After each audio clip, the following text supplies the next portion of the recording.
Disgraced politicians Anthony Weiner and Elliot Spitzer. A long way to go if they're to win their respective races come November. A new Siena poll out today finds 68% of New York voters find their candidacies to be embarrassing to the state of New York. Weiner also setting a Siena poll record. His unfavorable rating is a record level 80%.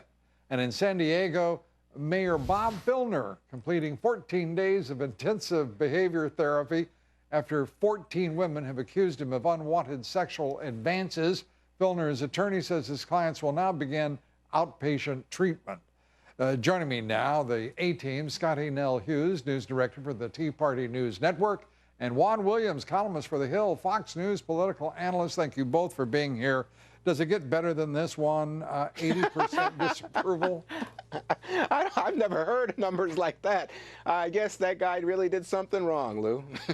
and Spitzer is out there still behaving as if he is the arbiter of what is good husbandry. Is that a correct word, husbandry? A good husband. Well, I'm trying to decide if he's a politician or if he's trying to try out for Hollywood for the next movie, because as you watch this campaign, it looks like the real world New York City edition, because you never know what's going to happen next with these two. They might get elected. Well, indeed, there are, I'm sure, a lot of particularly local journalists are praying that they do, but obviously most of the voters think that's not such a bright idea. Juan, let's turn to Eric Holder today. On his own initiative and prerogative, the president reducing minimal sentencing, trying to do everything he can through executive action, executive orders, to make it more lenient to have broken our drug laws. Your reaction?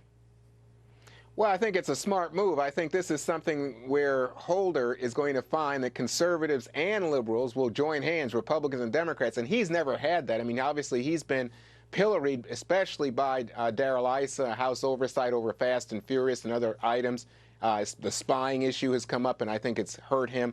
Here's a moment where I think he's going to get bipartisan support, and it's going to go beyond executive action, Lou. I think the president, this part of his remarks, it's interesting, it hasn't been picked up much in the press, but the president is going to pursue this through the fall in terms of real legislative action, and you're going to get people like Rand Paul and Mike Lee, who are Tea Party guys, who say, we agree there are too many people in jail for nonviolent drug-related offenses. You agree? Somewhat, to a certain extent, but you have to realize 77% of criminals right now are repeat offenders. So how we're going to sit here and define one crime over another, granted it might be nonviolent, but we need to identify those criminals that have a potential to act again. Yeah. Well, as we ask at the outset of this broadcast, Juan, how can the Attorney General meet his own metric here? That is, drugs that are not distributed and sold and provided by large-scale organizations, the drug cartels and gangs. They're absolutely insinuated into every aspect of the drug trade. What in the world is the Attorney General thinking by putting that as the condition for leniency? Well, I think he wants to be clear that this is not about people who are major league drug traffickers, that these are the people who are on the street corner. Well, no, they come from, no, the question is it the kid standing on the street corner? Is it the guy in the restroom at the big law firm? Or is it a guy who is in charge of sending drugs out through a distribution network to people like that? I think that's the distinction, Lou. Do you agree with the distinction? I think there needs to be a distinction. We need to have lines, and we also need to look at Eric Holder's his motivation in doing this, where he states talking about race. He brings race into this issue. This isn't just talking about the guy in the white suit that's upstairs and that's selling drugs out of the bathroom. He actually brought race in this issue, saying there's too many Hispanics and African Americans in jail, and this was his solution. And no commensurate call for action on the part of community leaders, activists to address the issue. Right, Juan? That's exactly right. I mean, to me, that's the outrage. I mean, you'd never hear from Eric Holder or from the civil rights leaders anybody saying, we should have a march against the drug dealers. These guys are destroying our community, destroying our families. This is what we should be doing. You don't hear that, and I think it's the missing part of the puzzle, Lou.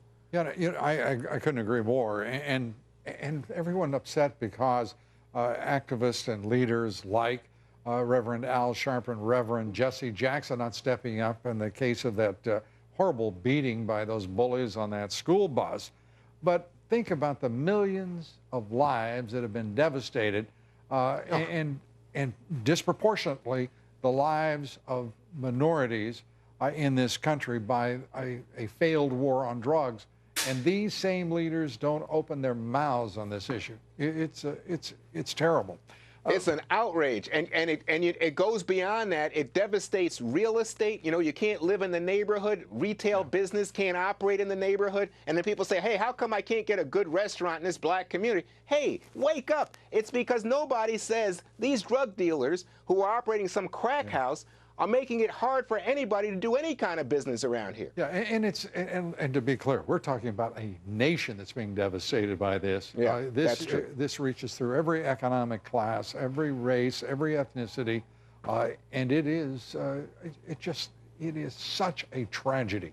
And people trying to be cute and cool, saying, "Oh, no war on drugs. We're too sophisticated for that." They're abject fools. And that's the biggest issue that I think that Rand Paul is going to have to face, because he is a libertarian who believes in the legalization of drugs, all drugs.